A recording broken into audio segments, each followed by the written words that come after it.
예수님의 강림을 예고하며 증거하는 광야에 외치는 자의 소리, 이것이 있을 것을 이사야 선지자가 미리 앞서 증거한 말씀이 있습니다. 이사야서 40장에 나오는 내용인데, 거기에 인간의 몸과 육체와 그리고 인간의 육체를 들들들들 볶아서 누리게 되는 그 영화가 도대체 뭐냐? 그리고 이제 장차 나타나시는 그 예수님은 어떤 존재인가?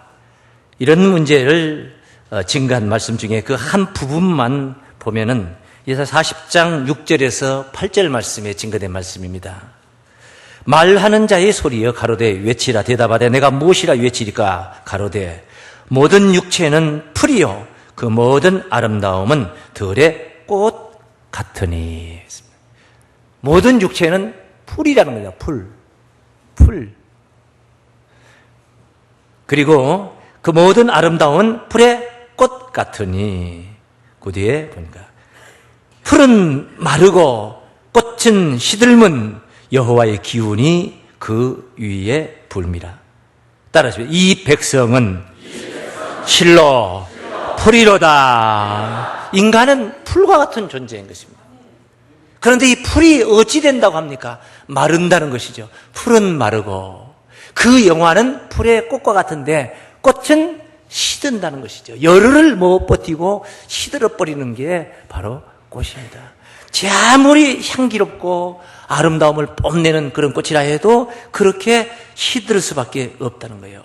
그래, 풀은 마르고 꽃은 시드나 이렇게 인간의 육체와 그 영화는 마르고 시들 수밖에 없지만은 우리 하나님의 말씀은 따라하시면 우리 하나님의 말씀은 영영이 서리라. 그렇게 외치라 이 말입니다. 광야에서 그렇게 외치라고는. 하나님의 말씀은 마르지 않고 시들지 않는다는 거예요. 말씀이 육신이 되어 우리 곁에 오시는 예수님이 바로 그런 존재라는 거예요. 영원하신 존재라는 것입니다.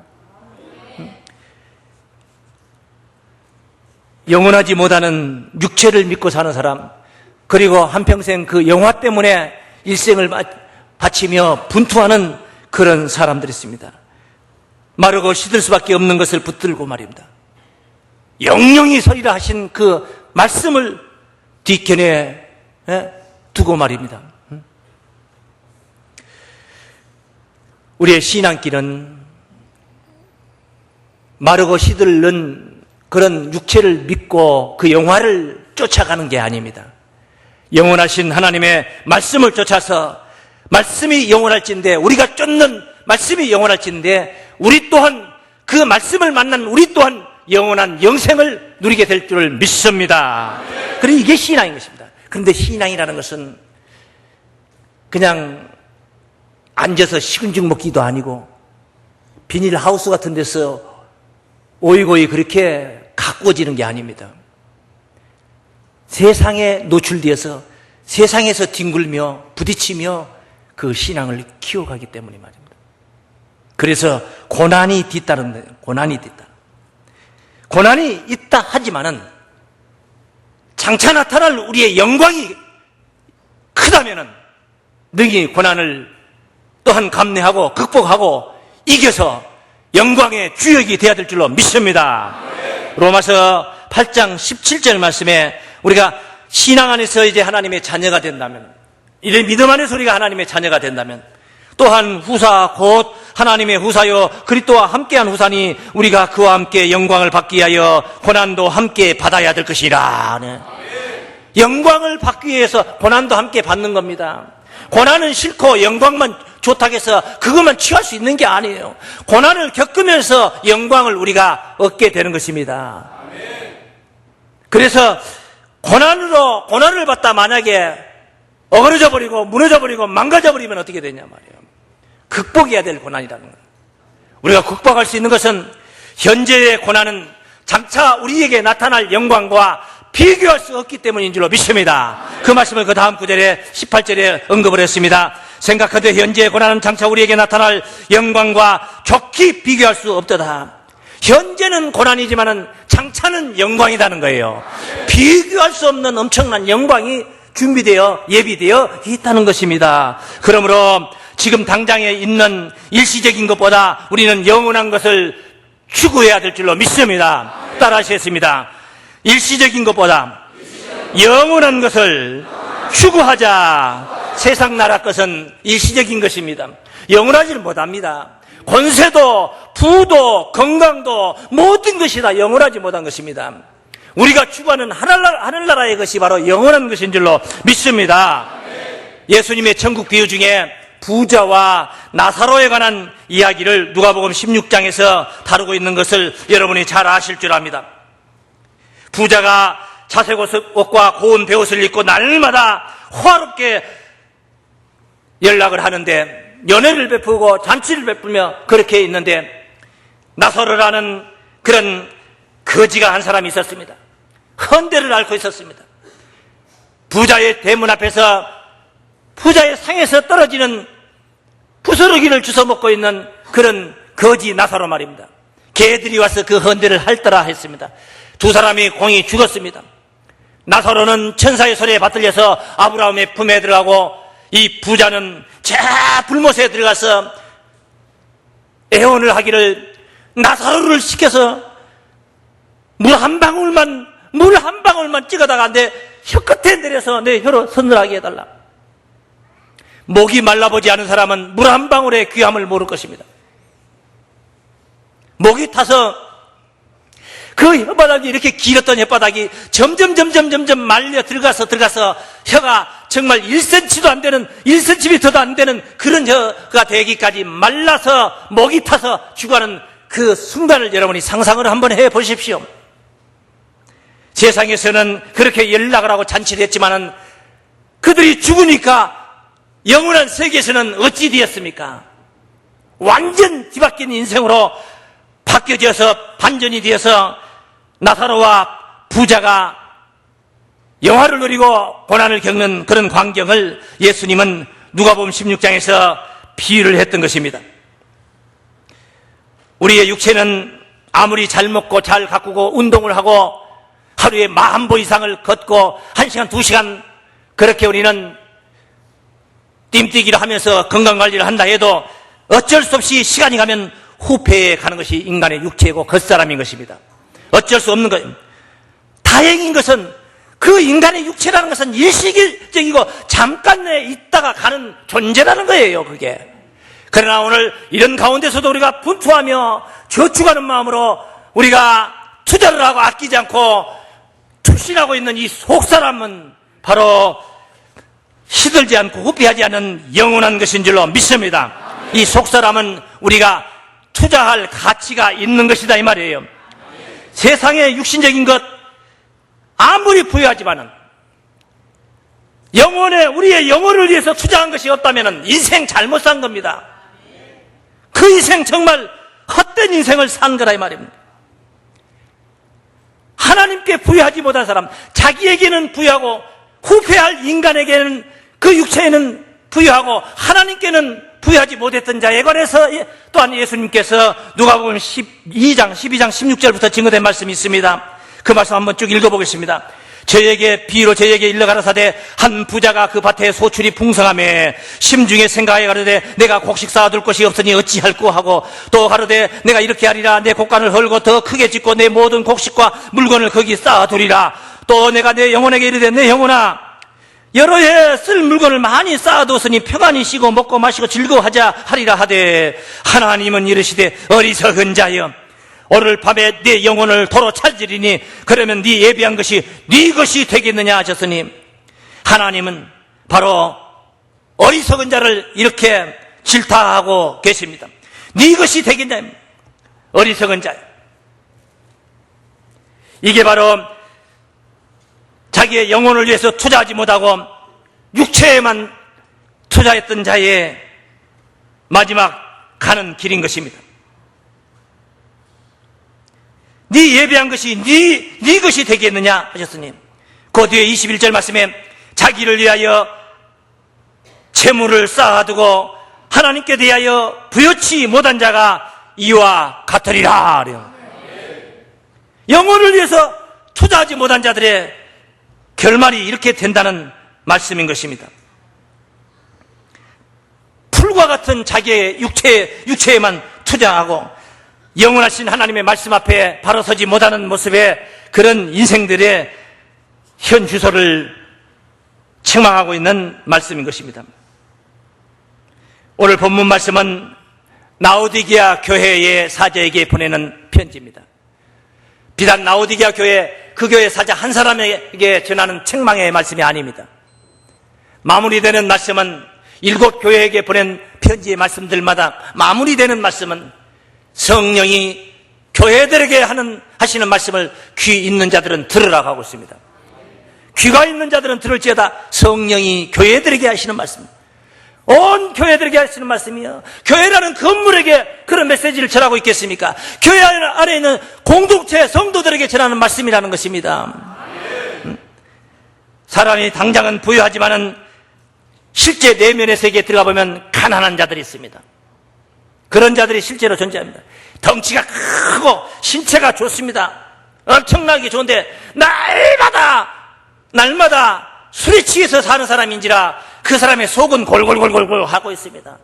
어디 성한 데가 하나도 없습니다. 장도 간도 위도 뭣도 할 것 없이 다 성한 데가 없어요. 어장나 있습니다. 덩치만 크고 외형적인 모습만 강성해 보이면 뭐합니까? 따라하십니다. 당장은 부유한 자 같으나 가난한 자가 있다. 사람의 보기에는 부유한 자 같지만은 실제 내면의 세계 하나님이 보실 때는 가난한 자가 있습니다. 그게 바로 오늘 본문에 나오는 3장 17절부터 18절에 라오디게아 교회를 책망하는 말씀인 것입니다. 네가 말하기를 나는 부자라 부유하여 부족한 것이 없다 하나, 라오디게아 교회, 라오디게라는 그 지역이 그 이전에 그 시절에 그 유적지를 가보니까 정말 대단한 도시였습니다. 굉장한 도시였습니다. 그러니 여러모로 부자고 부유하여 부족한 것이 없다고 말할 수 있는 그런 환경 속에 있었던가 봅니다. 부유하여 부족한 것이 없다 하나 네 곤고한 것과 가련한 것과 가난한 것과 눈먼 것과 벌거벗은 것을 알지 못하도다. 외모만 가지고 외모만 강성해 보이지 실제 속에는 강한 자가 아니라는 것입니다. 부유한 자가 아니라는 것입니다. 가난하다는 것입니다. 우리 입장에서 본다면 신앙의 연조는 10년 믿었네, 20년 믿었네, 몇십 년 믿었다 하는데 여전히 지금도 육신에 속해서 젖먹는 신앙으로 그렇게 신앙을 하고 있다면 바로 강성해 보이고 부유한 자 같지만은 가난한 자인 것입니다. 말씀을 듣습니까? 말씀을 하도 많이 들어서 말씀에 관한 지식이 해박한 지식을 가지고 있습니다. 그런데 문제는 말씀에 확신이 없습니다. 말씀을 믿지 않습니다. 부유한 자 같으나 가난한 자인 것입니다. 가난한 자 같을지라도, 사람의 눈에는 가난한 자 같을지라도 하나님의 눈에 부유한 자가 되시기를 축원합니다. 그런 자가 되어야 됩니다. 오늘 당장은 부유한 자 같지만은 가난한 자에 대해서 세 가지로 우리가 구분해서 본다면, 첫째, 왜 가난한 자냐? 믿음의 시련이 없는 자예요. 믿음이라는 것은 많은 시련과 시험과 연단 속에서 가꾸어지고 단련되고 강성해져 가는 것입니다. 그런데 이런 믿음의 시련이 없다 이 말입니다. 야고보서 1장 3절로 4절 말씀을 보시면, 이는 너희 믿음의 시련이 인내를 만들어내는 줄을 너희가 알미라. 인내를 온전히 이루라. 이는 너희로 온전하고 구비하여 조금도 부족함이 없게 하려 함이라. 믿음의 시련이 있습니다. 고난을 받아봐야 됩니다. 믿음 때문에 상처도 받아봐야 됩니다. 핍박을 받아봐야 되는 거예요. 박수 받으면서 신앙생활 하는 데가 아니에요. 여기는 천국이 아닙니다. 여기 하늘나라가 아닙니다. 여기는 세상입니다. 여기는 악한 자들이 주도권을 잡고 있는 동네인 것입니다. 그러니 그 악한 자들 소굴 속에서 우리가 믿음을 지킨다는 것은 고난의 길을 가는 거예요. 고난을 받을 수밖에 없는 거예요. 고난이 없다면 그건 이상한 겁니다. 고난은 우리가 어쩔 수 없이 만나야 되는 것이고 극복해야 되는 겁니다. 그러면서 우리의 신앙이 커지는 것이고 강성해지는 것인 줄로 믿습니다. 그래서 오늘 본문에서는 책망을 하면서 이렇게 권면했습니다. 불로 연단한 금을 사서, 불로 18절 말씀에 내가 너를 권하노니 내게서 불로 연단한 금을 사서 부유하게 하라. 금이라는 것은 왜 달리 금이 됩니까? 왜 금의 가치가 비쌉니까? 물론 귀하기 때문에 그런 거죠. 그런데 그 금이 순도가 높을수록 가치가 나가는 거예요. 그냥 99% 이런 금을 그냥 만들어내는 게 아니에요. 산에서 그냥 캐는 게 아닙니다. 흙 속에 있는 것들을 그걸 골라내서 불 속에 넣어가지고 골라내가지고 연단을 받아서 금을 찾아내는 것입니다. 우리의 신앙은 금이라는 것은 불로 연단해서 그렇게 순도 99를 자랑할지라도 그건 영원한 것이 못 됩니다. 그건 영원한 것이 될 수가 없는 거예요. 우리의 신앙은 그 시련 속에서 다져진 신앙이라면은 베드로전서 1장 7절 말씀에 증거된 말씀 보면 너희 믿음의 시련, 겪기 어려운 그런 단련, 그런 고비, 이게 시련입니다. 시련. 호강하는 게 시련이 아니에요. 겪기가 어려운 거, 그런 단련, 그런 고비, 이게 시련이에요. 너희 믿음의 시련이 불로 연단하여도 없어질 금보다, 불로 연단해도 없어질 금이란 말이에요. 금이라는 건 그런 거란 말이에요. 영원한 것이 못 돼요. 그보다 더 귀하여, 우리의 믿음의 시련 더 귀하여 예수 그리스도에 나타나실 때에 칭찬과 영광과 존귀를 얻게 하려 함이라. 그래. 믿음의 시련은 이와 같이 우리를 영화롭게 해줄 것인 줄로 믿습니다. 두 번째, 당장은 부유하지만은 가난한 자. 왜 가난합니까? 행함이 없는 벌거벗은 자입니다. 행함이 없는 벌거벗은 자란 말. 벌거벗었다는 것은 뭘 말하냐? 옷을 입지 않았다는 것입니다. 입은 옷이 없다는 거예요. 그래서 본문에서 어떻게 고랬습니까? 흰옷을 사서 입어 벌거벗은 수치를 보이지 않게 하라고 합니다. 흰옷을 사서 입어 벌거벗은 수치를 보이지 않게 하라. 옷을 입기는 입은 사람들이 있습니다. 옷이라는 것을 직위나 사명으로 우리가 비유한다는 것을 전제할 때, 옷은 직위, 그 다음에 사명, 목사, 오늘 설교자의 옷을 입고 온 것입니다. 설교자라는 직위로, 그런 사명으로 다녔은 거예요. 경찰관, 군인, 군복 입고 경찰관 제복이 있는 것입니다. 옷은 바로 신분인 것입니다. 직위고 사명인 것입니다. 그런 옷을 입었습니다. 번질하게 입었습니다. 어떻게 입었느냐? 비까번쩍하게 자크르하게 입었습니다. 옷을. 남 보기에 너무너무 좋아 보이는 옷을 입었다 이 말이에요. 그런데 그 옷이 무슨 옷이었느냐? 신분이 뭐냐?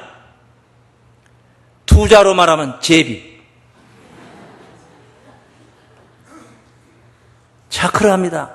머리는 포마드를 발라서 반짝반짝하고, 구두는 광을 냈는데 파리가 거기 앉다가 낙상을 하게 떨어져가 미끄러져 따서 낙상을 하게 생겼습니다. 그런 옷도 있는 것입니다.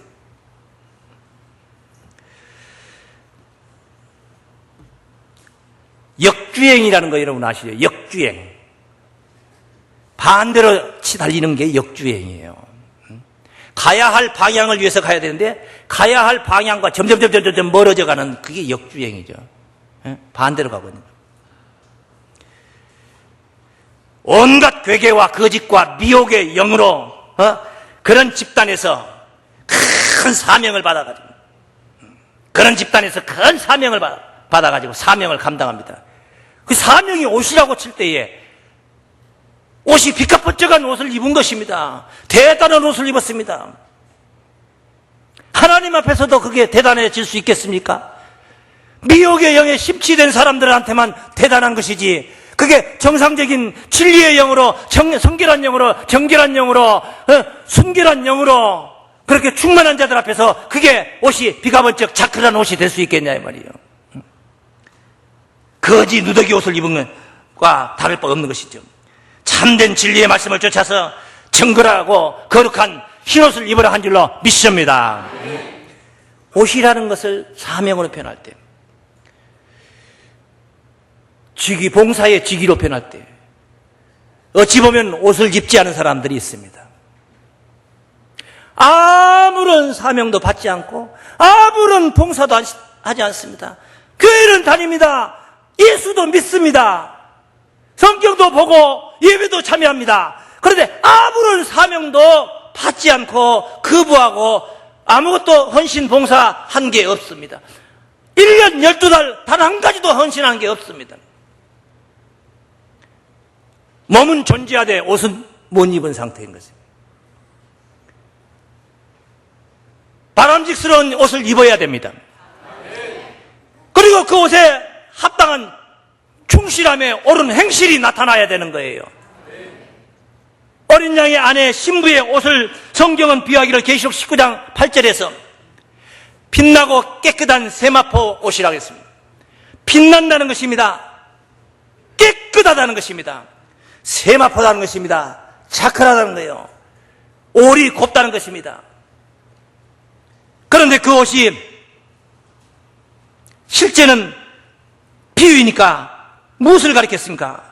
그에게 허락하사 빛나고 깨끗한 세마포를 입게 하셨은즉 이 세마포는 따르시죠. 이 세마포는 성도들의 옳은 행실이로다. 옳은 행실이로다. 사명 감당 잘했다 이 말이에요.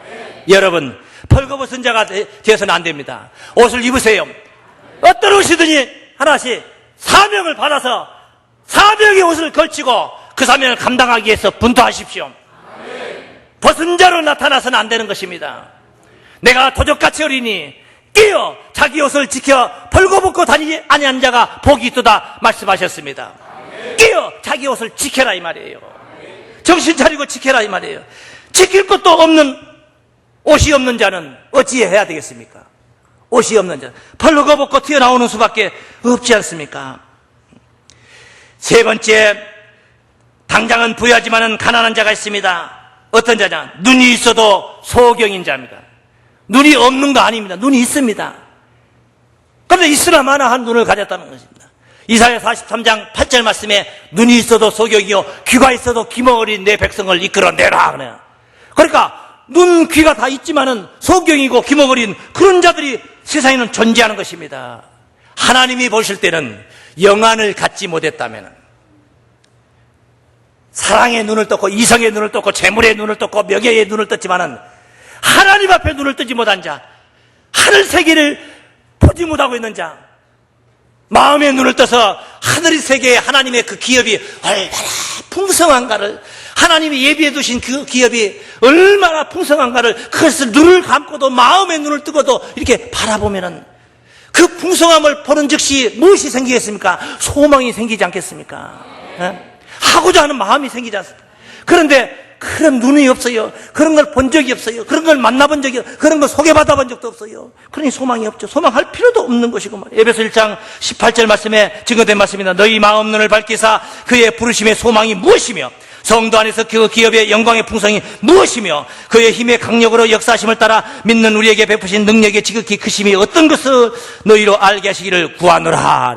마음의 눈을 떠야만이 지혜와 계시의 정신을 받아 마음의 눈을 떠야만이 볼 수 있는 하늘나라의 기업이요 하나님의 풍성함인 줄로 믿습니다. 사도 바울은 부름받기를 어둠 속에 있는 예수를 알지 못하는 어둠 속에 있는 눈 뜨지 못해서 어둠 속에 사단의 권세에 방치되고 있는 자들을 이끌어내라는 사명으로 이방의 사도로 그렇게 부름을 받았습니다. 사도행전 26장 18절 말씀에 소개된 말씀입니다. 그 눈을 뜨게 하여 눈을 뜬다는 것입니다. 눈을 뜨게 하여 어둠에서 빛으로 사단의 권세에서 하나님께로 돌아가게 하고 우리가 눈을 뜬다는 것은 육신의 눈을 가지고도 설명이 가능한 이야기입니다. 눈이 감겼습니다. 제 아무리 전깃불을 많이 밝혔다 할지라도 다 어둠인 것입니다. 천지가 다 어둠입니다. 해가 뜨고 지고 상관이 없습니다. 전깃불을 스위치로 올리고 내리고 그 상관이 없어요. 계속 어둠인 것입니다. 그런데 눈을 떴습니다. 눈을 번쩍 떴습니다. 어둠에서 빛으로 나온 것입니다. 불이 꺼졌다고 해서 어둠이 아닙니다. 불이 꺼졌어도 눈 뜬 사람은 불이 있는 곳을 찾아갈 수가 있는 것입니다.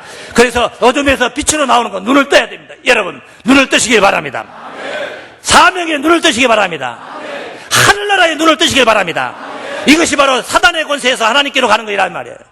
저 사단의 권세에서 하나님께로 가는 게 이게 바로 하나님의 권세 아래로 돌아가는 것이 바로 눈을 뜨는 역사라는 것입니다.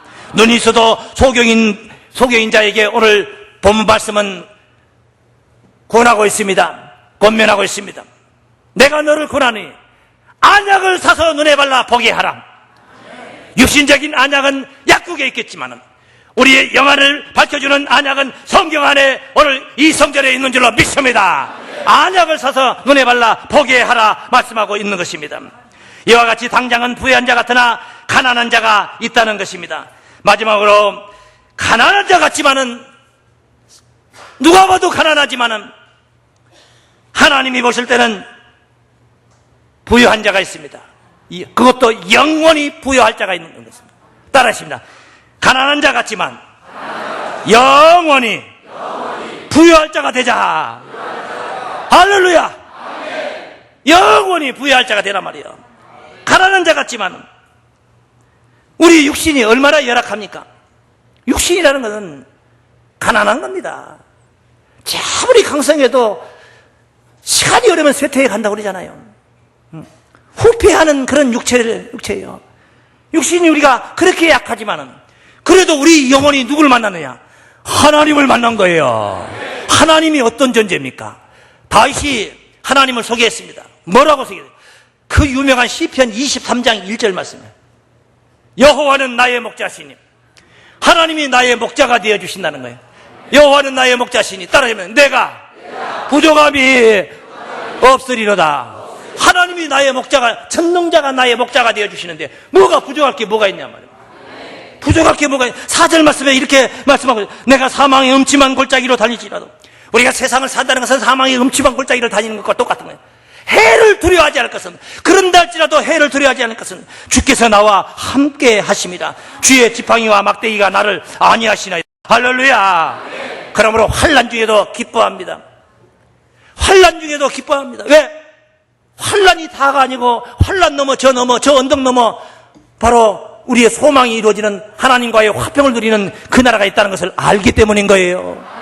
로마서 5장 3절 말씀에 이뿐 아니라 우리가 환난 중에도 즐거워하나니 이는 환난은 인내는 연단은 소망을 이루는 줄 압니다. 믿음의 사람들인 줄로 믿습니다. 믿음의 사람들은 이 같은 삶을 살게 되는 것입니다. 아무리 생활이 환경이 우리를 속일지라도 절대 낙심하지 않습니다. 화내지 않습니다.